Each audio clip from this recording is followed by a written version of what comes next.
ஸ்ரீகிருஷ்ணாய பரபிரம்மணே நமः.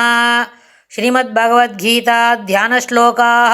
நமோஸ்து தே வியாசவிசாலபுத்தே புல்லாரவிந்தாயத பத்ரநேத்ர ஏன த்வயா பாரததைலபூர்ணः பிரஜ்வாலிதோ ஞானமயப்பிரதீபः பிரபன்னபாரிஜாதாய தோத்ரவேத்ரைகபாணயே ஞானமுத்ராய கிருஷ்ணாய கீதாமிருததுஹே நமः. सर्वोपनिषदो गावो दोक्ता गोपालनन्दनः पार्थो वत्सत्सुधीर्भोक्ता दुक्तं गीतामृतं महत्. वसुदेवसुतं देवं कंसचाणूरमर्दनं देवकी परमानन्दं कृष्णं वन्दे जगद्गुरुम्. அடுத்தது 4வது அத்தியாயத்தில் 30வது ஸ்லோகம். அபரே நியதாஹாராः प्राणान् प्राणेषु जुह्वति सर्वेप्येते यज्ञविदो यज्ञक्षपितकल्मषाः अपरे नियताहाराः प्राणान् प्राणेषु जुह्वति सर्वे अपि येते यज्ञविदो यज्ञक्षपितकल्मषाः. இந்த ஸ்லோகத்தில் பெருமாள் என்ன சொல்கிறான்னு கேட்டால், அபரே இன்னும் வேறு சிலர் நியதாகாராக அளவான உணவு உடையவர்களாய், எப்பொழுதும் ஒரே சீராக உணவு உண்பவர்களாய், மேலும் பிராணான் பிராணவாயுக்களை பிராணவாயுக்களேயே ஜுஹ்வதி ஹோமம் செய்கின்றனர். பிராணவாயுக்கள் அதாவது ஆட்டோபாகி அப்படின்னு ஒரு வார்த்தை உண்டு. அது எப்படின்னு கேட்டால், தன்னுள்ளுக்குள்ளே இருக்கிற வாண்டாத விஷயங்களை தானே அது என்ன பண்ணிடும், சுத்தம் பண்ணிடும். எந்த அளவுக்கு நம்ம ஒரு நாளும் என்ன சாப்பாட்டை குறைச்சி கொண்டு இருக்கிறோமோ, அதாவது ஏகாதசி விரதம் இருக்கிறதுக்கு கூட இந்த ஆட்டோபேகி அப்படின்றது அந்த கருத்தை முன்னே நிறுத்தி பார்க்க முடியும்.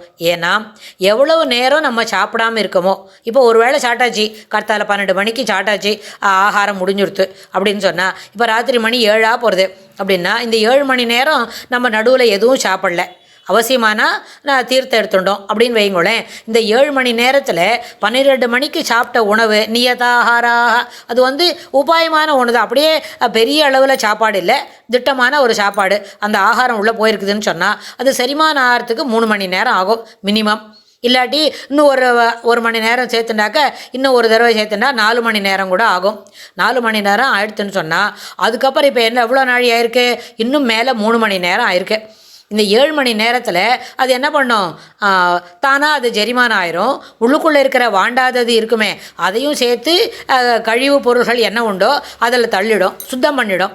இப்போ 7 மணி ஆயிடுத்து, இன்னும் 1 மணி நேரம் கழிச்சு தான் ராத்திரி ஆகாரத்தை முடிக்க போகிறோம் அப்படின்னு சொன்னால், இதுபோல் எந்த அளவுக்கு எந்த நேரத்தில் எவ்வளவு மணி நேரம் சாப்பிடாம எவ்வளோ அளவுக்கு சாப்பிட்டுக்கிறோம், எவ்வளவு நேரம் கழித்து சாப்பிட்டுக்கிறோம், அதற்கு ஏற்ப அது என்ன பண்ணும், பிராணேன அப்படின்னு சொன்னால், பிராணவாயுக்கள் அதில் உள்ளேயே அதற்குள்ளேயே பிராணவாயுக்களில் உள்ளேயே அதை என்ன பண்ணுகிறது, ஜுஹ்வதி ஹோமம் செய்து கொள்கிறது.